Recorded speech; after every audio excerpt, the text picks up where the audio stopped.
installer? Vas-y ma puce. C'est pas des grands principes l'orthophonie, c'est simple, mais c'est de pouvoir apporter, améliorer à notre niveau le quotidien des parents et de l'enfant.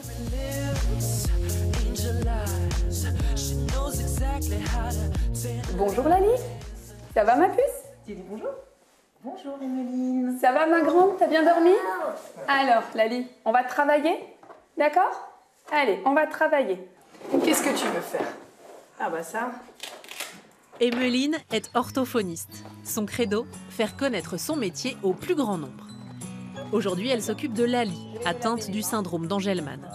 À 8 ans, Lali ne parle pas, mais grâce à Emeline, elle peut communiquer, tout simplement grâce à un classeur avec des images. Elle est là, maman. Je pensais que c'était pour les enfants qui avaient des problèmes de lecture, enfin pas du tout, je savais pas du tout, j'ai découvert ça avec Lali depuis ses 15 mois, puisqu'elle a fait de l'orthophonie à partir de 15 mois.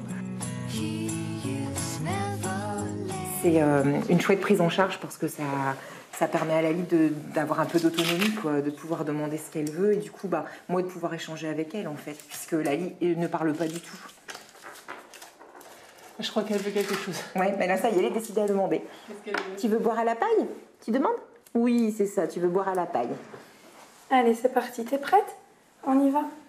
Allez, donc là j'aide à la fermeture. Moi quand j'explique mon métier, déjà les gens sont étonnés parce qu'ils n'ont pas cette image de l'orthophonie. Et quand j'explique que je vais mettre en place des moyens de communication, je vais travailler avec des enfants qui ont des difficultés alimentaires, enfin, dans le handicap ou pas, mais le handicap souvent c'est « Ah mais c'est triste ». C'est pas triste, c'est prenant. On s'engage, mais on s'engage à 200%. C'est le moins qu'on puisse dire. Emeline n'arrête jamais. Consultation à domicile ou dans son cabinet, et entre deux, elle crée elle-même les outils d'apprentissage.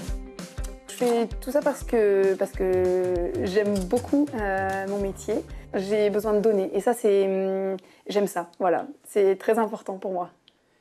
Allez, on y va. Top. Ça aussi, c'est de l'orthophonie? Ah oui, c'est toute la prise en charge de l'oralité, ce qu'on appelle l'oralité alimentaire.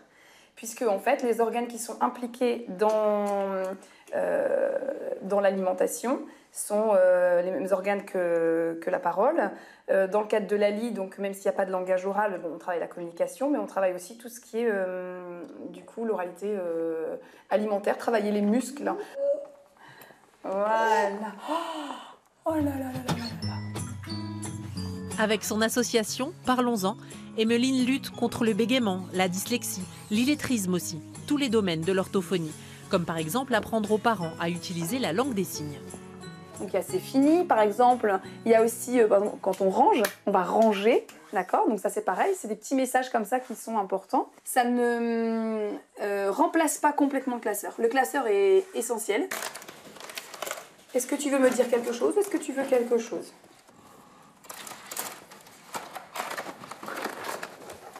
Qu'est-ce que tu veux faire? Tu veux ton iPad? Alors là, je demande à maman. On a le droit d'avoir l'iPad? Allez, c'est bon, Lali. Tu as bien travaillé.